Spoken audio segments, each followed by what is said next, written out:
Well, without any further ado, we've really come right back into it again. We're now moving away from the 7th century. At the end of the 7th century, we're right there from 685 to 705. This is the rule, or you might say 680. I think you would say it was 680 to 705. I know most scholars say it's 685 because they have Marwan, his father, before that.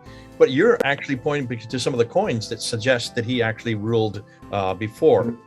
What the scholars today are saying. And I think either way, it doesn't matter. Abdul Malik was a formidable force, and he is a huge kingpin in this whole context of the historical milieu that was going on at this period.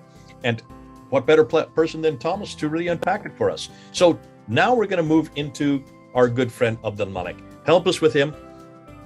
Help us unpack him. You're going to be doing two different talks on this, one looking just at the structures that he introduced, like the Dome of the Rock, and then the second one will be looking at the inscriptions that were on those structures, especially the inscriptions of the Dome of the Rock, because you need to read those inscriptions to understand who he was attacking and what he was confronting, because not only because of his importance, but it is this material that feeds its way into the Quran. So over to you. God bless you. Thanks for coming and helping us out, Thomas. Right. Thank you, Jay. And yeah, let's not waste any time and jump straight into today's episode. We're now in section 4 of my presentation and call this a new religion, because now we're getting into the area where this new religion evolves, but we're not there yet. So that's why the first part I called Abdul Malik and Muhammadanism, because I don't want to call it Islam, because it's not Islam yet. It's the idea of Jesus being the Muhammad, the praised one or the blessed one. But before we go into Abdul Malik, we quickly have to look again at what happened before. And that was that Muawiyah, who came before Abdul Malik, his goal was to possess authority over Christendom in the East. Muawiyah was actually the first, caliph in quotation marks, because he wouldn't have called himself caliph. And he left us behind this inscription, which I think we've seen before, but I just want to mention it quickly again, wherein he is sort of introduced as the person who rebuilt these hot baths in Hamad Gadel, and where we also see for the first time the Arab calendar. And the inscription starts with a cross in the very top left. So that's also an indication that Muawiyah, of course, was also a Christian, like most of the Arabs back then. And on this inscription, while it does establish a calendar, there's no mention of the Hijra. Instead, it calls it the year of the Arabs. So 622 is the year of the Arabs. And Robert Kerr, he actually argues that Hijra is derived from the well-attested Syriac root HJR of Magraye. So that's the Hagarenes. So he says that the year of the Hijra is actually just the Arab equivalent of the Syriac year of the Arabs, because it's the year of the Hagarenes. And that's where the Hijra comes from, which is the beginning of the calendar. And we've seen before, that's because that's when the Hagarenes gained their independence. However, the authority of the Arabians suffered from a limited legitimacy due to this separation of spiritual and secular power. The Iranian National Church, so that's the Church of the East, the Nestorian Church, was rejected in the West. The Armenians, Syrian, Jacobites, and Egyptian Copts practiced monophysitism. And then we had also Greek Orthodox Christians there. And there was just big divisions within this new caliphate, if you will. And we also, of course, had those pre-Nicene anti-Trinitarian Christians in the mix as well, of whom Abdul Malik is one. So now let's go to this change then from Muawiyah to Abdul Malik. And now I want to quote Volker Popp real quick. He said, quote, "After the unexpected failure at Constantinople and the retreat of autumn 674, the opposition to Muawiyah came together. First, Abdullah of the family al-Zubayr was elected leader of the faithful. His coins minted in Darabjirt begin in the year 672. Okay, end quote. And now in comes Abd al-Malik. And well, so this map I've put here it may not be too, also you shouldn't rely on it too much. This is very crude, if you will. But what we do see is that Muawiyah still had this power base in the West. Even though Al-Zubayr was in Persia and Kirman mainly, that was his power base, and he kept it also for quite some time. Then in comes Abd al-Malik from the east, but we don't really know how this transition happened. Whether he toppled Muawiyah, whether he was just the legitimate successor and Muawiyah died, or what happened. So the historical record doesn't tell us, unfortunately. But what Abd al-Malik did was he introduced this new Christian movement, and his intent was to unite all the Christians in his Arabian Empire. And the movement was announced by the demand that an understanding of Jesus as the Muhammad be adopted. And this demand was preceded by another, namely that Jesus be conceived as Abdallah, the servant of God, which we've also seen before. But this Muhammadan motto was supposed to be a leitmotif for the Christian theology in the Orient against the Byzantine Empire. Muawiyah's loss to the Byzantine Empire, and especially the resulting tributary payments, discredited him with the other Arabs. And that's sort of why it was really important to now establish this strong presence there. The confessions of the Muhammad formula can be found on many dated and undated coins from the region of Arabian rule in both East and West eventually. So we've seen it start in the East, move to the West, but then eventually was everywhere. Again, I want to quote Volker Popp because he puts it nicely. So, quote, "If the reign of Muawiyah stood for a continuation of Iranian militaristic expansion under the leadership of a new elite, and by means of preservation of the status quo and the abilities of religious communities to live together, then the arrival of Abd al-Malik signaled an entirely new perspective. Syrian religious conceptions returned to the place of their birth after a nearly 200-year exile following the flight of their defenders into the Sasanian East." So Muawiyah was basically, he saw himself more like the successor of the Persian King of Kings, right? So he wasn't Persian anymore, so he was an Arab, but he wanted to sort of continue in their tradition. Whereas Abd al-Malik came in and he said, no, we need something completely new, or something that's uniting both East and West. And it's going to be this Muhammadan Christianity. So in 681, that's the first, when the first coins with Abd al-Malik as the ruler were minted. He takes over as the caliph. And the reason why he, like many historians, reject this date is because the standard Islamic narrative tells them to do so, but the coins don't lie, basically. And to get the way around it, they say, well, those coins that disagree with the narrative, they have a different dating system, and the ones that do agree, they have the dating according to the Arabs. Yeah, in reality, that doesn't really make a lot of sense. Can you just explain that? You come to history this way. Can you explain what you've just said there? Some people were confused by that.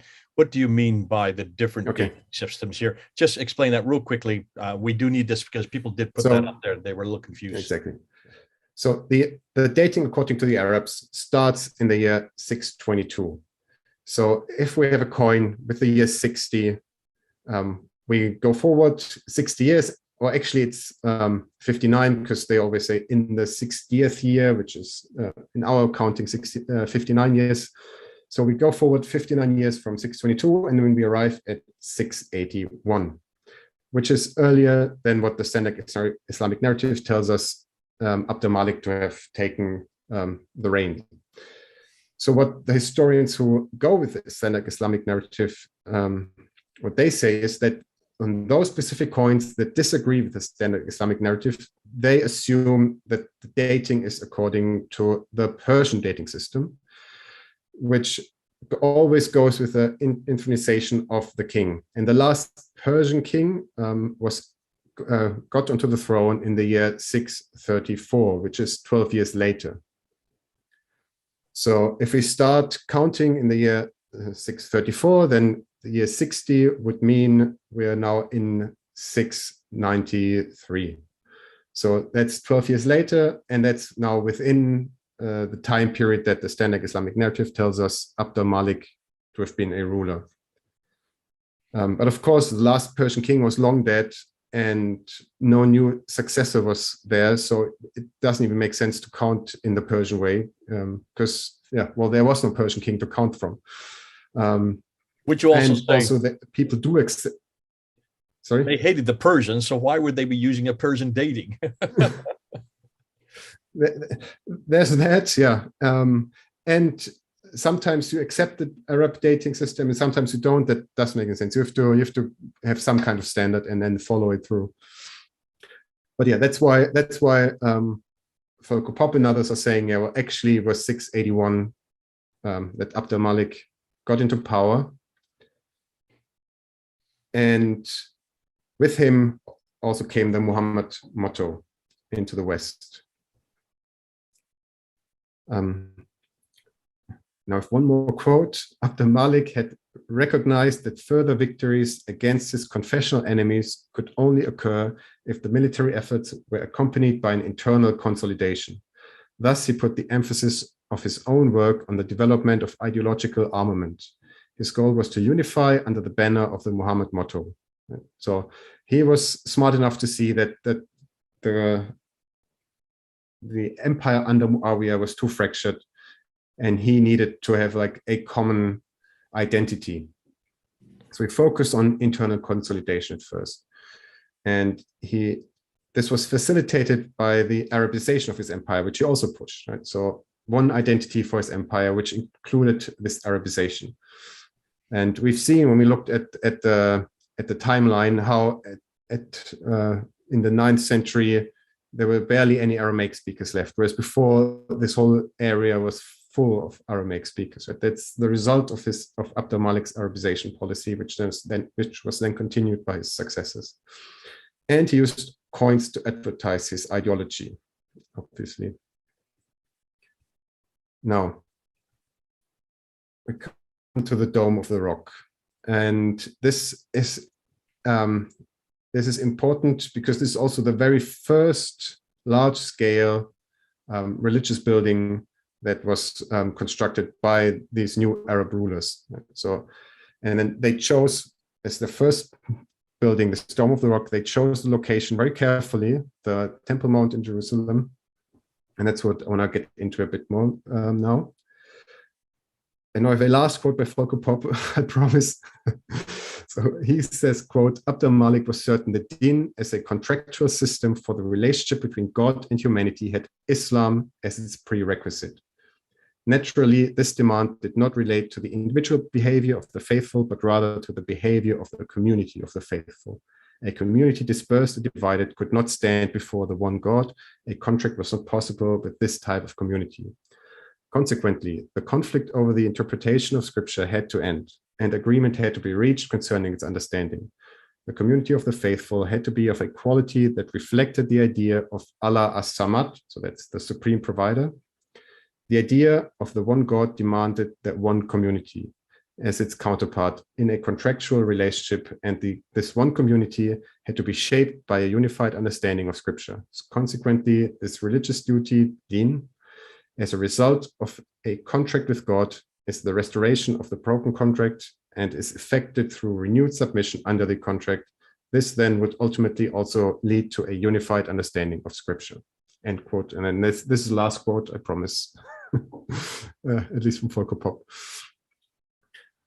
So the Dome of the Rock was sort of built as a monument of this new contract. It was built in opposition to the Hagia Sophia in Constantinople and to the Church of the Holy Sepulchre in Jerusalem. It was sort of the counterpoint to them. It is the new temple, the temple of the new Zion. It's the symbol of the Muhammadan Christianity and the new rulers. It contains also the new creed with Jesus as the Muhammad, which we will look in a later episode, or actually in the next one. But first, I also want to go into this symbolism that the Temple Mount had. And for that, I want to go to the Christian book of the Cave of Treasures, which was a Aramaic book, which contains various narratives related to the Christian Bible. So it's an apocryphal book. It was probably written around the turn from the 6th to the 7th century in northern Mesopotamia. And Abd al-Malik was likely familiar with these legends. And there's one part in there it's all about the rock, basically, this book. But I want to highlight this one bit up from this book, which goes at this location. So that's the Temple Mount. At this location, the cross of the Messiah was erected. There grew a tree which bore the lamb that saved Isaac. This place is the center point of the earth, the grave of Adam, the altar of Melchizedek, Golgotha, the place of the skull, Gabbatha. There David saw the angel bearing the fiery sword. There Abraham presented his son Isaac as a burnt offering. There he saw the Messiah and the cross and the salvation of our Lord Adam. So we can see that there were legends building around the Dome of the Rock. So this was now believed by many to be the place of the crucifixion, for instance. And well, you've heard the list. So everything of importance happened on the Dome of the Rock in this tradition, in this Syrian Christian tradition, which this book is a part of. So it's only logical that that's also the place where the very first monumental building would have been constructed by the Arabs who come from this tradition. Also, so the Dome of the Rock in Arabic is Kubat as-Saha, which, as Christoph Luxemburg points out, comes from Kupta in Aramaic, which is the cupola under which the body of a saint is stored, which is also related to the Arabic kuba, which is a mausoleum dedicated to a wali or saint. Saha is the rock. So this refers to the crypt underneath the rock. So there's a crypt underneath the rock, which, as we've just seen in this book of the Cave of Treasures, is believed to be the tomb of Adam. But it was also seen as a symbolic tomb of Christ. And that's something we need to keep in mind for one of the later episodes, because that will come up again. But of course, later Muslim scholars rejected these connections, and we'll also get into that. Don't worry. Great. Listen, thanks. This is terrific. Abd al-Malik is a main player. I'm so glad you've gone back to him. The Dome of the Rock is absolutely significant. The symbolism you're bringing, and it sits right there at the holiest place for Judaism, right above the Church of the Sepulchre. You've also brought in the idea that it was put there not only because it was in opposition to Constantinople, it was in opposition to the Byzantine. Listen, Byzantine, if you want to stop and think about it, Byzantine Christianity is really his biggest threat, is it not? Because not only is it theologically his biggest threat, but it's also politically his biggest threat. So what better way to thumb your nose at the Byzantines than to sit and at the Jews simultaneously, and then to put this building looking down onto the Church of the Sepulchre, bigger and better, the biggest building of its day, using Byzantine architecture to even construct it right on top of the Holy of Holies. This is where Abraham supposedly sacrificed, some believe it was Ishmael or Isaac, his son. This is where the temple was built. This is right there where the Holy of Holies.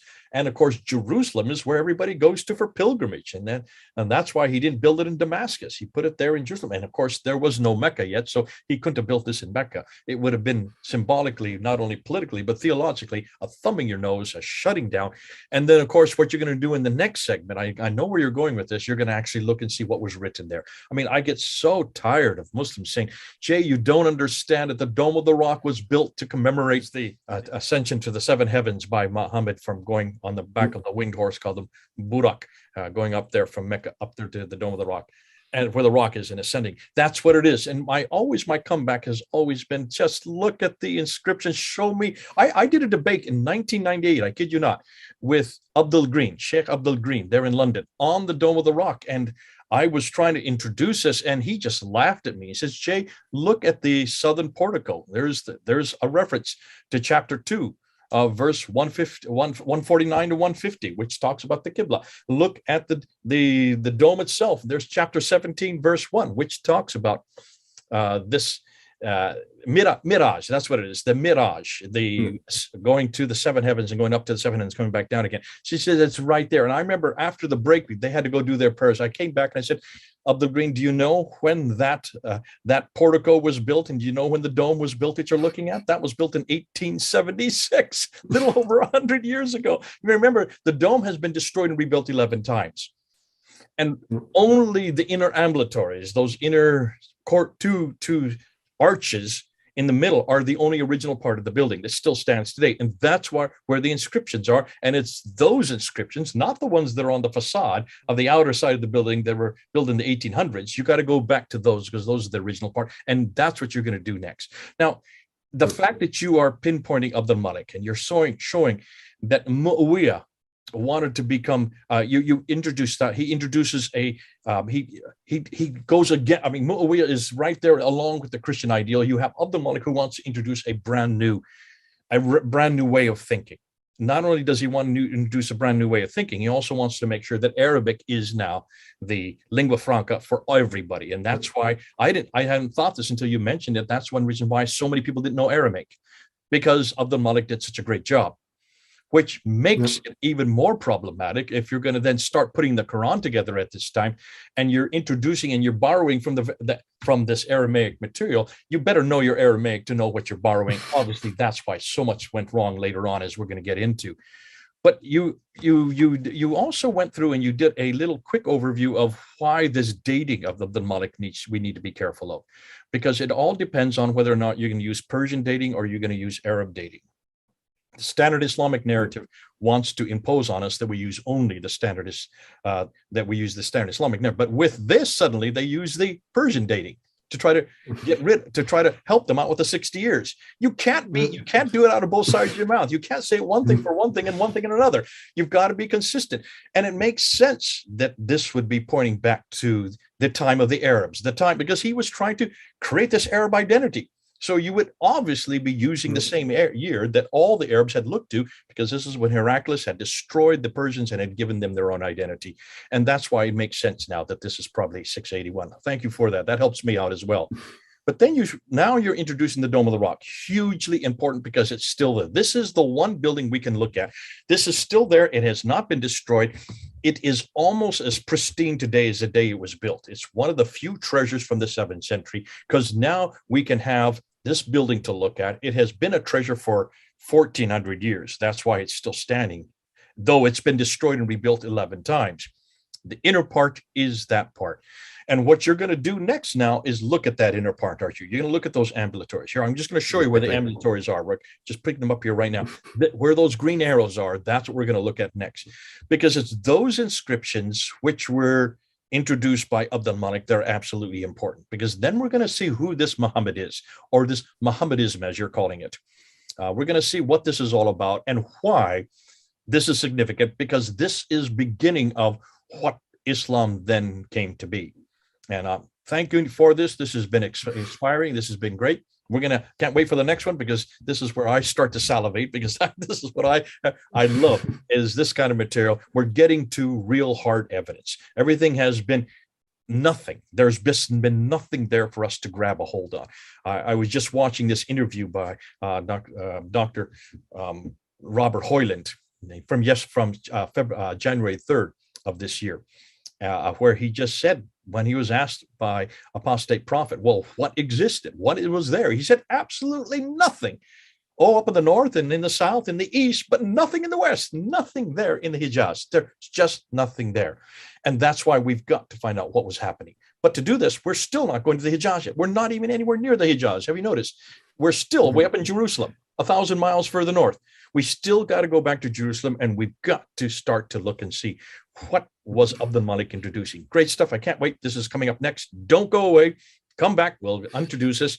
Thanks so much, Thomas. Good to have you back on board. And listen, make sure you go to his channel. He's now putting up videos, these 3-minute videos. Follow through what he's doing there, because much of what he's doing in his videos on his channel actually support what we're doing here. This is much more advanced. That's more to get through and to find through how you understand the Arabic, because you have to understand the Arabic. You have to see the evolution of the Arabic, and that's what he's doing. Follow how he goes and evolves through the Arabic to understand then what the Quran became, because the Quran is Arabic, but to understand where that Arabic came from and how it evolved, only then will you understand then the problems with the Quran that we have today. God bless you so much. It's been good to have you. Put your comments below. This is our good friend Thomas and Jay, over and out.